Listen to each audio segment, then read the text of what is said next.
అందశ్రీ. ఇది అందశ్రీ సంకలనం చేసిన నిప్పుల వాగు తెలంగాణ ఉద్యమ పాట. అందశ్రీ తెలంగాణ రాష్ట్ర గీతాన్ని అందించిన కవి.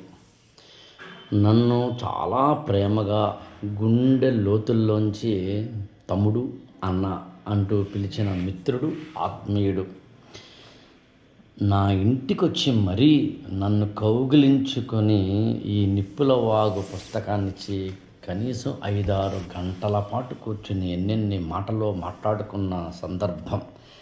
వరంగల్లో మడత భాస్కర్ లాంటి వారి యొక్క ఆత్మీయ సభల్లో ఇద్దరం కలిసి మాట్లాడుతున్నప్పుడు నీ మాటలు వినడం కోసం అన్నా నేను పులకరించిపోయి, పలవరించిపోయి, మైమరిచిపోయి, నిరీక్షించి ఇప్పుడు మాటలు రావటం లేదు.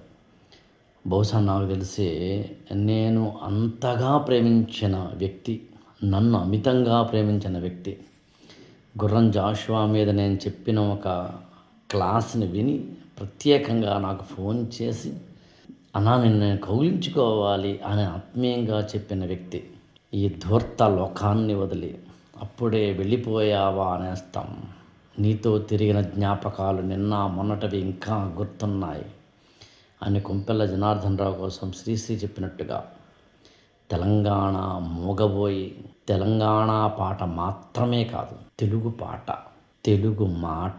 ఆ మాటకు వస్తే మొత్తం భారతదేశపు జానపద, దళిత, బహుజన, నిమ్న, అణగారిన, గాయపడ్డ నల్ల సూర్యుల ఆత్మ గీతాలన్నింటినో తన ఒంటి నిండా పరుచుకున్న, పలవరించుకున్న, మట్టిని మాత్రమే నమ్ముకున్న, మట్టితో మాత్రమే మమేకమైన, ఏదీ తన యొక్క ఆ కీర్తి కిరీటాలలోకి వెళ్లకుండా ఉన్న బహుశా నాకు తెలిసి నిర్మలమైన, స్వచ్ఛమైన కవి పొంగవుడు అందశ్రీ.